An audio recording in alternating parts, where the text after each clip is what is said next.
Bismillah ve salatu ve selamu ala Resulillah ve ala alihi ve sahbihi ve men vala. Muhammed ibn İsmail el-Bukhari rahmetullahi aleyhinin Sahih Bukhari namlı kitabındaki dersimizin devamında ilim hakkındaki kitabın tövendeki babını okuyumuz. Bu babda İmam Bukhari rahmetullahi aleyh ilim, irfan, kandak bulup yokap gitti o dünyada dedi. Ömer ibn Abdülaziz, bu Ömer ibn Abdülaziz aynı vaxtdaki Umayyalılardaki xalifelerden en adil xalife. Hatta bu kişini 5. Hulufay Raşidin deb atagan. Çünkü bu kişinin hayatı Abu Bakr Ömer ibn Hattab'nın hayatı okşagan devlet siyasetinde. Demişkten bu adam hem de Abu Bakr ibn Hazim degan kişiga xat yazgan. Abu Bakr ibn Hazim Medine'nin aynı zamanındaki qazilerden, büyük alimlerden bulur kişi. Xat yazıp xatdaki mezmunu mundaq. Peygamber aleyhissalatu vesselam'nın hadislerini izlep qarab bak dedi. Şunu yaz andın dedi. İzlep tepip şunu yaz dedi. Men bir ilimnin yoqap ketip ulamalarning dunyodan ayrılıp ketişinden, vafat buluşidan ve ilimnin yoqap ketişidan pek ensirabatıma deb mushu mazmunda xat yazgan.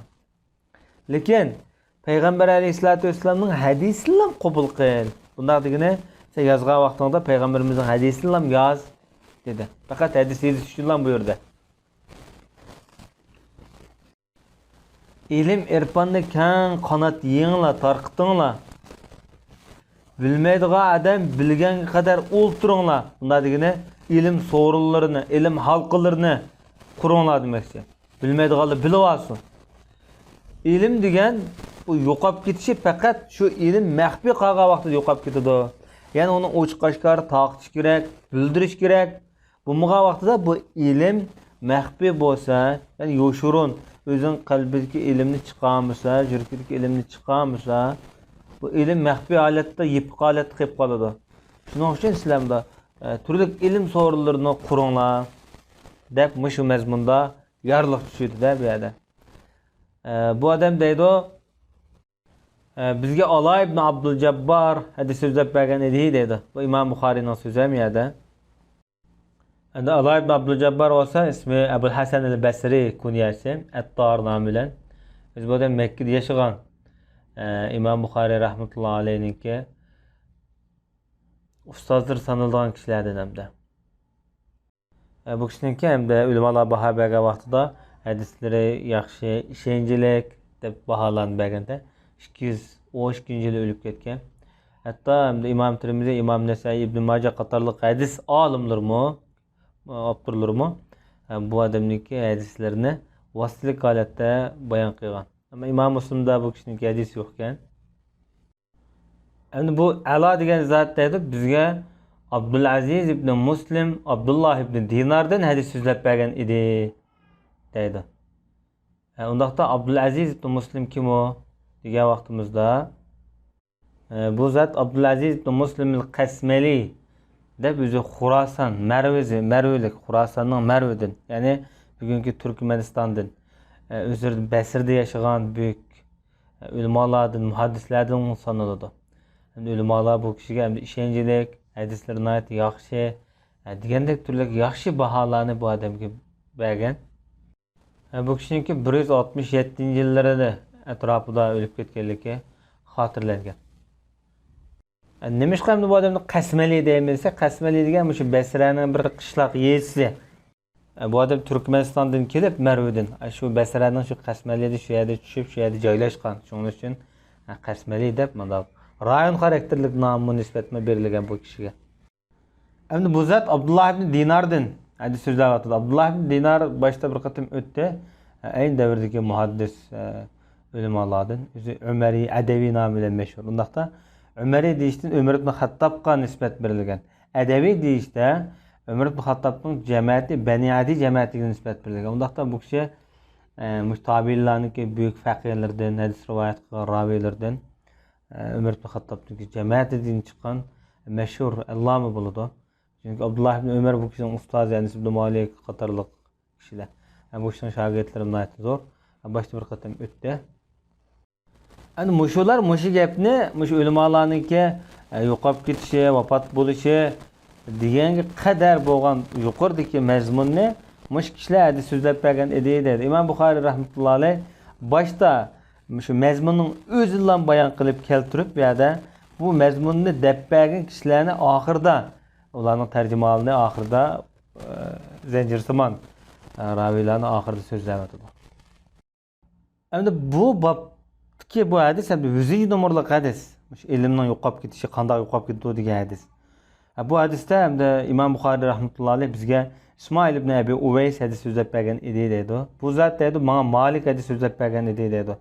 Malik Hisham ibn Urvadan, Hisham ibn Urva dadisi Urvat ibn Zubayrdan, Urvat ibn Zubayr Abdullah ibn Amr ibn As'dan hadis so'zlab beradi. Bu ravilarniki hammasini tarjimali boshda o'tib bo'lgan bo'libmi? Mesela İmam Malikni Malik deb keltirgan. Bu zot deydi Abdullah ibn Amr ibn As, bu Ömür ibn As degan sahabeniki balası, özümü dadısımı sahabe büyüklerden. Peygamber aleyhissalatu vesselam'niki mundaq deganligini anglagan edim dedi. Hakikaten Allah subhanahu ve taala ilimni bendilerden jülüpla ilip o ilimni yo'q deb etmaydi. İlimni yo'q deb etmaydi. Lekin ilim ulamalarning vafoti orqali, ularning o'limi orqali yo'qolib ketadi. Bunaq degani Allah subhanahu ve taala ilimden ibaret bu büyük bir nimetni kişilerini bundan bir huzurlandırıp ularga bir merhamet qilganken Allah taala o'zining bu rahmetini bu yerdan tatib olmaydi. Ammo ulamalar, musulmonlar, xalq shu ilmga yaxshi ahamiyat bermagan ahvol ostida, saqlashga tegishli kuch chiqarmagan ahvol ostida burun ulamalarning vafoti orqali bu o'lim barbara kichiklaydi, yeniklaydi, yo'qolishga boshlaydi degan bo'ldi. Hatta hamda mush ulamalar o'lib tugab ketib, olim qolmagan vaqtida kishilar nodon odamlarni o'ziga bosh qilib oladi. O'ziga olim qilib bekitib oladi. Undaqda bu kishilar hamda savol so'ralgan vaqtida ilmsiz fatvo berishga boshlaydi. Uni tekshirmasdan, tadqiq qilmasdan, undan boshqa masalan şu bo'lgan yuz bergan vaqa shu sharoitga mos kelamdi, kelmamdi. Real turmushimizga shu hadisni tatbiqlashga bo'lamdi, bo'lmamdi. Degandek, masalan, bir-biriga bog'lanishchan avvallarni, nozik taraflarni tushunmagan ahvolasiz fatvo berdi. Undaqda bu kishilar o'zimi ozdi, fatvo berilgan boshqa xalqlarni ozdirdi. Bunda avval Uyg'ur millatniki beshidan oyatda yaqinqi mezgilda bo'libmi? Ko'p ko'rilyotdi.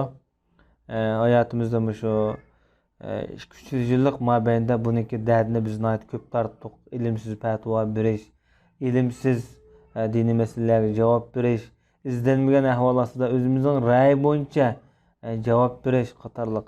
Hatto sizlarga bir voqeani so'zlab bersam, Qashqarniki To'qzoq noyda bir jamiyada bir muazzin borda. Muazzin bir yog'chi, hech nima bilmaydi, faqat masjidniki ma'zillikni qiladi. Shu chiga odamni to'li bosh qurib, anda namoz o'qiding, manda namoz o'qiding degandek shu hamma ishga chat kiyib olgan. Bir kunsa shu To'qzoqniki ahli ilmlar bilan bir so'rinda o'tirib, bir gapni deb berganda menga bir qarindishimiz deb berdi-da. Endi xalqlar bilmay bu ma'zindan bir kunsa xili ig'ir darajadagi bir diniy masalani so'rabdi. So'g'andan keyin bumi palanning qishig'i borgan, yo xatibning qishig'i borgan, imomning qishig'i borgan demay, bu xalqning orasida, xalqning oldida o'zim tushib ketdi, bilmaydi ekan deb qolmasin deb, u xili o'zim ahli ilmlarimizning ta'sir javob bergidek bir masala bu. Shuning bilan uningga o'zing ra'y bo'yicha bo'libdi deb mushtarak qilsanglar bo'ladi deb aniq gap qilmay bo'ldiganlik taraflardan javobni beribdi. Berib shu jutning ulamolari bilan o'ttirgan bir so'rinda mendan pastanib kishi bundaq bir savolni so'rganda men bunga bo'laverdi deb mushtarak javob berdi desa, bizning shu To'qzoqniki shu ahli ilmlari qaqoqlab kulishib ketib, sizlar voy yetishib qoplar, Mazna xonim yetishib qoplar deb qilgan qilmishiga raddiya bermasdan, unga bir ogohlantirish, uning fatvoning xatarligi haqida tanbeh bermasdan kulishib bu masalani chaqchaq aylantirgan bir avvalni menga To'qzoqda deb berdi bular.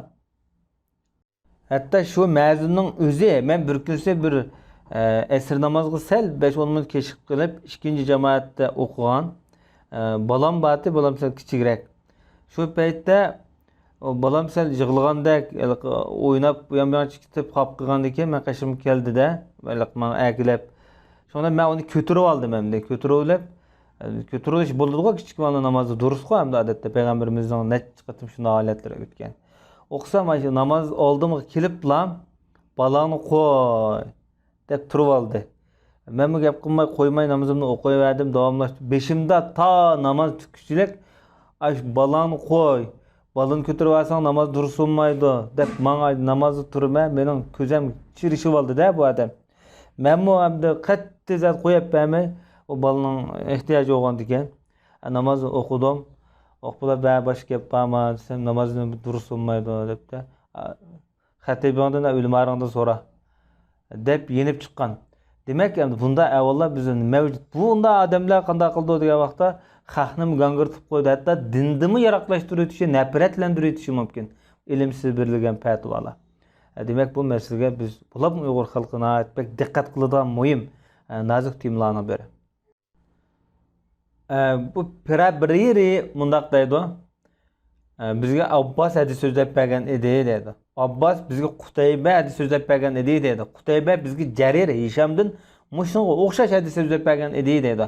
Endi bu hadisni İmam Buxoriy rahmatullohi alayh İsmail ibn Abi Uways nomidan bu ustoz orqali bir yo'lda chiqargan bo'lsa bu hadisni oxirida buningga ilov qilib qo'shimcha qilib İmam Pirabriri bu hadisni boshqa shaklda boshqa ulamolardan anglaganligini qayd qilyapti. Pirabriri kim o degan vaqtida bu İmam Buxoriyniki eng buyuk shogirdlaridan ismi Abu Abdullah Muhammad ibn Yusuf ibn Matar degan. O'zini shenjilik muhaddislardan İmam Buxoriyning Sahih Buxoriyni asosli shaklda shu ummatga rivoyat shaklida qoldirib ketgan kishi kim o degan vaqtda shu Pirabriri İmam Buxoriyda ish qitim olgan İmam Buxoriyda Sahih Buxoriyni. U vaqtda yeshit texnat cho'ng emas. Bu adam Pirabrar degan shu Buxoroniki bir kichik bir yesida shu vaqtda ham urush qatnashgan turklar bilan bo'lgan urushlarda shu chigirda muhofizatchi bo'lib turgan bu odam. Balkim shu vaqtda Qarxoniylar bilan bo'lgan urush bo'lishi mumkin. Chunki shu Qarxoniylarning buddist vaqtlari bu. İmam Buxoriyniki zamonlari. İmam Buxoriydan shu paytda bu odam 248-yili bir qatim, 252-yili bir qatim anglagan. Şu vaqt yeşe deslab anglagan vaqtida 16 yosh, 17 yosh, ikinci qatim anglagan vaqtida 20 yosh, 21 yosh atrofida. Yani demak o'zining nihoyatda ilmga bo'lgan erishman vaqti, o'zi kichik yosh vaqtida bu odam ish qatim anglagan. Sahih Buxoriyning ko'p tarqalishida mush Pirabririning roli nihoyatda zo'r deyishga bo'ldi. Endi bu odam ustozi orqali masalan bir qatim anglab bo'lganligini bayon qilib bo'lib, ustozning keyin yana bir kishilardan anglaganligini ta'kidlab bu hadisning xilolam mashhur hadis ekanligini bu yerda bildirib qo'ymoqchi. Bu hadis hatto shu 9 raviy tarafdan rivoyat qilingan ko'pincha. Bular shu Sahih Buxoriyda hozir necha yerda keladi bu hadis. Bu 9 raviyniki hammasi Hisham ibn Urvadan bayon qilgan. Hisham ibn Urvadan. Bu hadisning nurg'un o'rgangan darslarimiz bor. Ba'zi vaqtlarda masalan davrlarda mujtahidlardan quruq qoladigan ulamolardan butunlay quruq qoladigan paytlarmi, bosqichli davrlarmi bo'ladi degan bo'ladi bu hadisning o'zidan ba'zi vaqtlarda. Yana birisi payg'ambarimiz nodon odamlarni o'ziga rahbar qilishdan qattiq ogohlantirganlik kelib chiqyapti. Yana boshqa ilmni muhofazat qilish, ilmni saqlab qolish, shu millatniki boyligini saqlab qolish uchun ilmga bo'lgan hirsmanlikni oshirishning muhimligini deyilyapti. Yana bir nuqtada ilib o'tgan vaqtida fatvo berish masalasi islom dinida eng muhim bir maqom, bir o'rin ekanligi bilinib turibdi. Chunki bu xalqni ozdiradigan, o'zini ozdiradigan, hatto xalqning butun fikri, ideyasini qalaymiqon qiladigan muhim bir halqa. Shunga bu halqaga esilgan odam o'zini bir chog'lab tutish kerak. Chunki ilmsiz holatda fatvo berish, xalqning diniy masalasiga o'rlashib olish bu nuqson, shu kishiga ayb bir avval. Ve sallallahu ala nebiyyina Muhammed ve ala alihi ve sahbihi ecma'in.